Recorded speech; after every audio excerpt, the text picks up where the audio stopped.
రాజకీయాల్లో ఆమె సీనియర్. ఆ మహిళా నేత సుదీర్ఘకాలంగా రాజకీయాల్లో ఉన్న చట్టసభల్లో అడుగుపెట్టే అవకాశం మాత్రం రాలేదు. తనకంటే జూనియర్లు ఎమ్మెల్యేలు ఎంపీలు మంత్రులు అవుతుంటే తనకు మాత్రం ఆ అదృష్టం ఇంకా వరించలేదన్న ఆవేదన ఆమెలో ఉందట. ఏదో పార్టీ పదవులు, నామినేటెడ్ పదవులు తప్ప తన కల నెరవేరే రోజు ఇప్పటి వరకు రాలేదట. ప్రస్తుతం ఏ పార్టీలో లేని ఆమె పొలిటికల్ ఫ్యూచర్ ఏంటి? ఇద్దరు తలుపులు మూసేస్తే ఆమె రాజకీయ జీవితం ముగిసినట్లేనా? ఇంతకు ఎవరామె?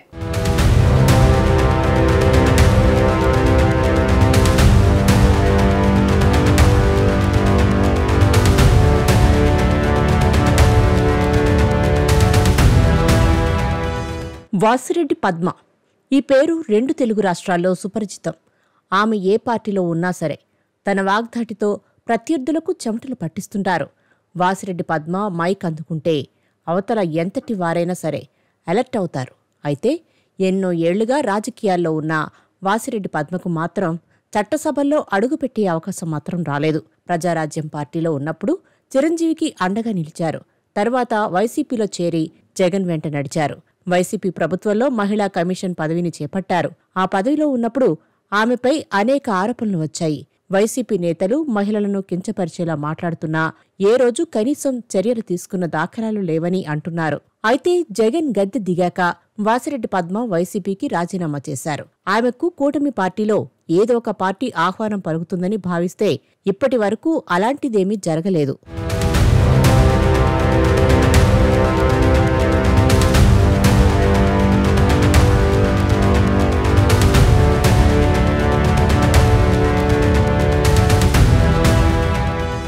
వైసీపీ నుంచి కూటమి పార్టీలోకి వలసలు దాదాపు ఆగిపోయాయి. వైసీపీ నుంచి బయటకు వెళ్లిన నేతలకు కూటమిలో ఎంట్రీ సులువుగా దొరకటం లేదు. తాజాగా వాసిరెడ్డి పద్మ కూటమి పార్టీలో చేరిక విషయంలో కీలక పరిణామాలు చోటు చేసుకుంటున్నాయి.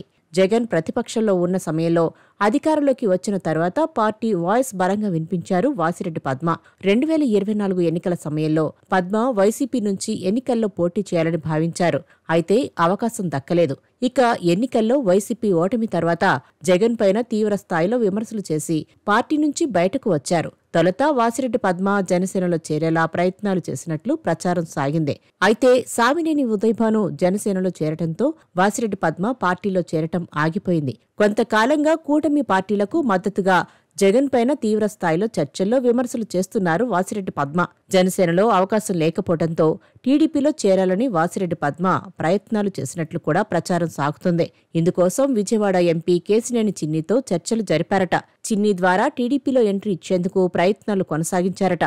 చిన్ని మాట్లాడడంతో తొలుత లోకేష్ అంగీకారం తెలిపారని, అయితే ముఖ్యమంత్రి చంద్రబాబు మాత్రం అంగీకరించలేదని తెలుస్తోంది. వాసిరెడ్డి పద్మ చేరికపైన ఉమ్మడి కృష్ణా జిల్లా నేతల నుంచి చంద్రబాబు అభిప్రాయ సేకరణ చేయగా వ్యతిరేకత వచ్చిందని, దీంతో చంద్రబాబు సైతం నో చెప్పారని రాజకీయ వర్గాల్లో ప్రచారం జరుగుతోంది.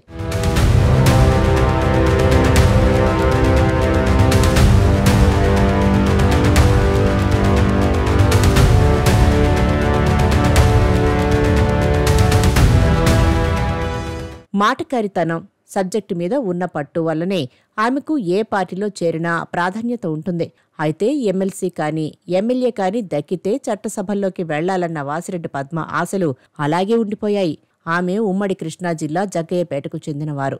ఇక 2024 ఎన్నికల్లో వైసీపీ ఘోరంగా ఓటమి పాలు కాగానే ఆమె వైసీపీని వీడారు. వైసీపీలో ఉంటూ తమ మీద తీవ్ర విమర్శలు చేసిన వారిని చేర్చుకుంటే కేడర్లో తప్పుడు సంకేతాలు వెళ్తాయని తెలుగుదేశం భావిస్తుందట.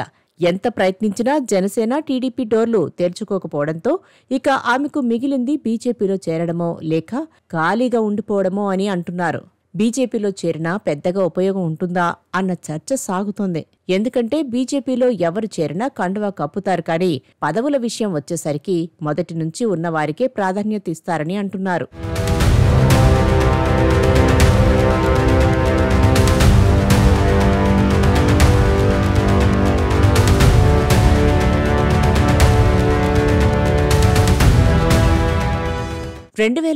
సమయంలో రాజకీయ ప్రవేశం చేసిన వాసిరెడ్డి పద్మ తొలినాళ్లలో కాంగ్రెస్లో ఉన్నారు. తర్వాత ప్రజారాజ్యం పార్టీ పెట్టడంతో చిరంజీవికి జైకొట్టారు.